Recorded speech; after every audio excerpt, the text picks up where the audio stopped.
Ce jeune garçon est en train de tresser des feuilles de palmier qui serviront à la fabrication d'une cabine pour une latrine artisanale.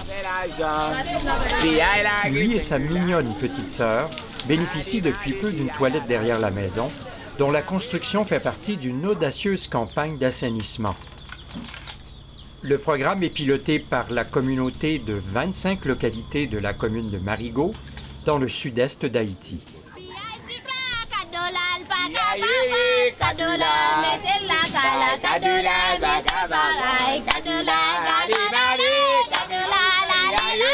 En Haïti, la problématique de défécation à l'air libre est très importante parce que la majorité des gens de la population n'ont pas de toilettes. Et ça pose beaucoup de problèmes de bactéries et de santé publique. Ça, c'est deuxième fille. Ça, c'est Timoun Maplaisé. L'amour Offen nous présente sa famille sur le balcon de sa résidence. Qui est malade, tout pas de santé. L'amour est fier de montrer le résultat de son travail à Gérald. Cette construction de latrines en bois et en béton représente un cas de réussite remarquable. Ce projet novateur, Suco le réalise avec la Direction nationale de l'eau potable et de l'assainissement, grâce à l'appui financier de l'UNICEF. Avec ce projet, les gens prennent conscience de l'importance de l'assainissement et de l'hygiène pour contrer la propagation du choléra, ce qui les incite à construire leur propre latrine sans aucune subvention. C'est un projet qui est basé surtout sur la mobilisation communautaire et c'est de conduire les gens à construire leur propre latrine et par leurs propres moyens. Et c'est pour la première fois, parce qu'en Haïti, il y a l'attentisme tout le temps des Haïtiens et tout le monde pense qu'il y a une ONG qui va venir ici construire la latrine pour eux et maintenant, c'est les gens qui se prennent en main et qui construisent leur propre latrine.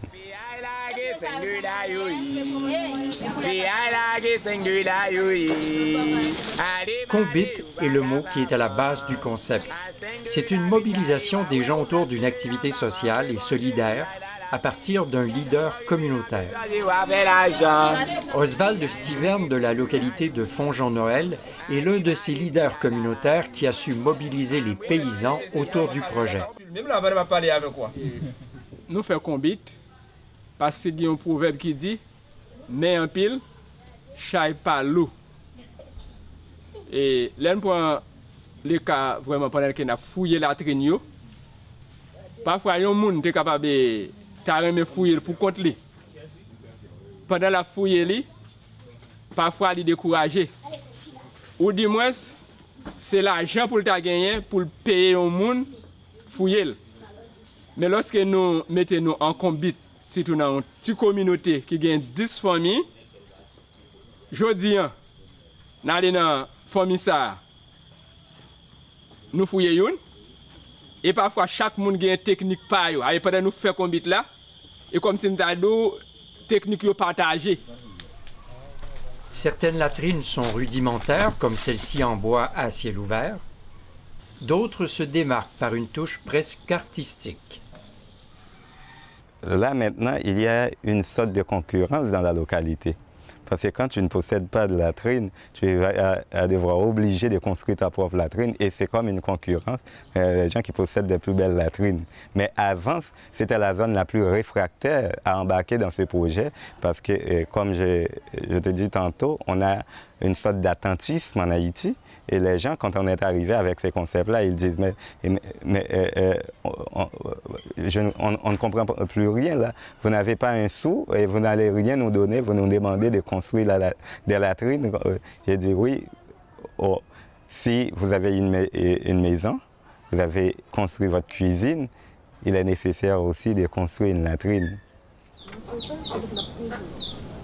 Enfin, lors de notre visite, nous avons trouvé le Nec Plus Ultra chez Neglita Julus, qui voulait des toilettes avec douche en céramique et cuvette moderne. Oui, je parle, oui. Je dis ça, oui, tout le monde parle, oui. Et au côté là, côté demoiselle, je vais me parler, tout le monde parle. Tout en parle, me dit là, au fin de faire manger, quand tu t'assieds ça laver, quand nous lavons, et les matins encore, on va servir avec votre navet, ou ravette qui a passé là-dedans, parler, non? Le projet a permis à plus de 2000 familles d'adopter de bonnes pratiques en matière d'hygiène et d'assainissement et de construire 1675 fosses septiques et latrines.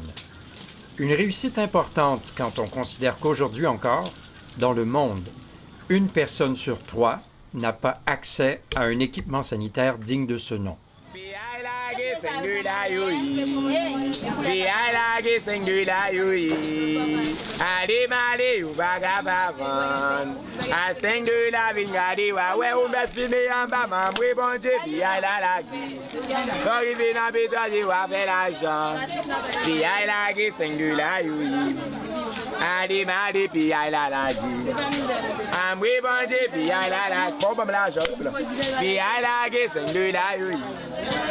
Allez, allez, puis allez. Donc, je vais dans le pétrole, je vous laisse, c'est ma passe, ma fait